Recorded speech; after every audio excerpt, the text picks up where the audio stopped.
Thanks to everyone who have subscribed. If you have not, please do.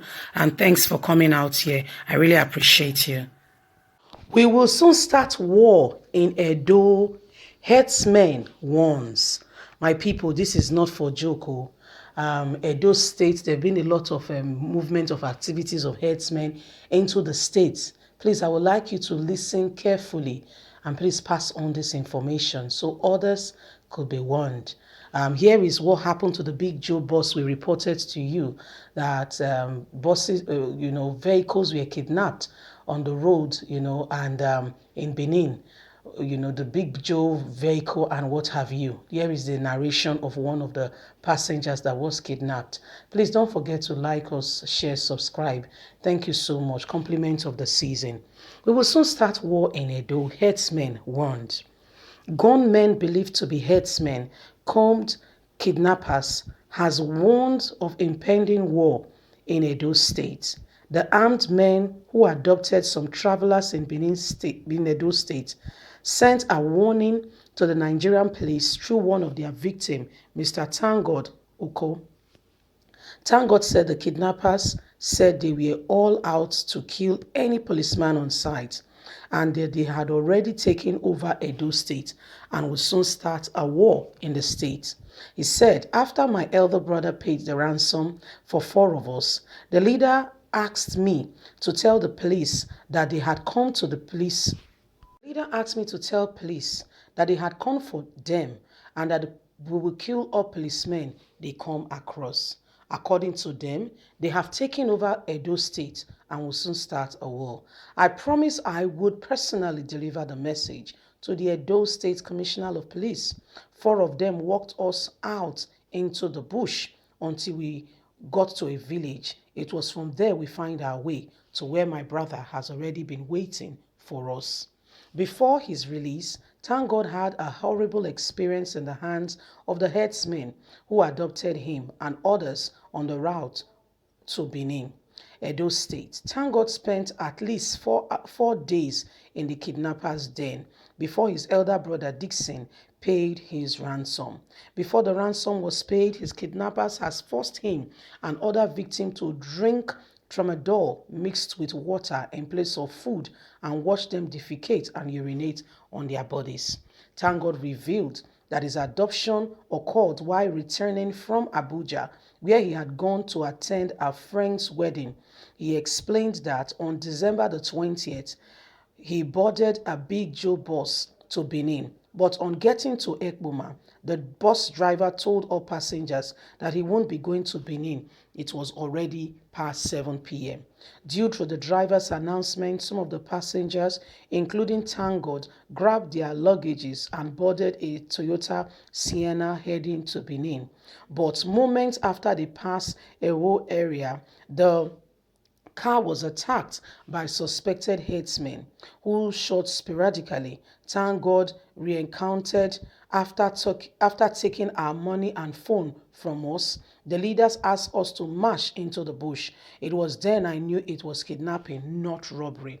Some minutes after we walked into the bush, the leader asked for the driver of the car. The driver identified himself. He was given a thorough beating and then allowed to go in the presence of marching us into the bush with gunshots.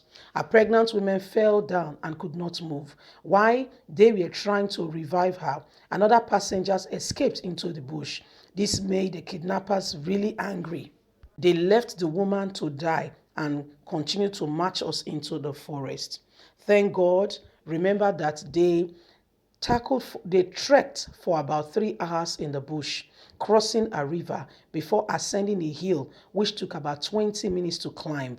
Then they descended into a ditch and there a thick forest. He observed that the kidnappers had a sign of communication and direction in the bush. The man noted rags were tied to some trees in the forest with a sign. He said once we approached the tree, the kidnappers would flash the torch to identify the point that the rag turned to. After this, to the next one. So we moved on using some strategy to find a way. In another instance, once any sound was heard in the forest, the kidnappers will ask us to stop and then make a sound like that of a herdsman to cow. If there was a similar response, it means it is their colleague. But if there was no response, they will start shooting into the bush before moving on. There was lots of dead bodies in the forest and their hands tied behind them. We trekked for another 2 hours before getting to their camp, which is located in the heart of the forest. Thank God added that upon their arrival at the camp, there was jubilation. He also noted that the camp was filled with bodies. One of the kidnappers has tied the hands of Tangod and another kidnapper to their back and said, on Monday morning, their leader, Halaji, came to us after he called their boss. He then commanded that we should be beaten. We were beaten like animals. After beating the victims mercilessly, we were then ordered to call their family members for ransom negotiation. Victims whose family members didn't give any positive response were beaten amidst gunfire. He said, when it was my turn, the negotiator picked me up and began flogging me. I began to beg him in Hausa language. I was shocked that he stopped. Halaji instructed him to separate me from others. He asked me if I was from the north since I was boarded.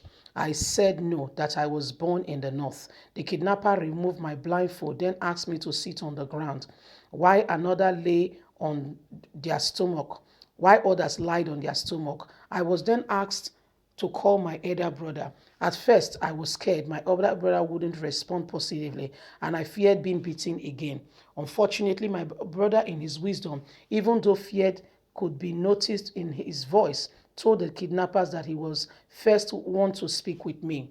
I was given the phone, and we spoke, and then told the negotiator that things were tough, but that he would get them the money. He asked them to call him back midday of that day. Due to the positive discussion with God's brother, the kidnappers stopped torturing him, but faced other victims, beating them black blue.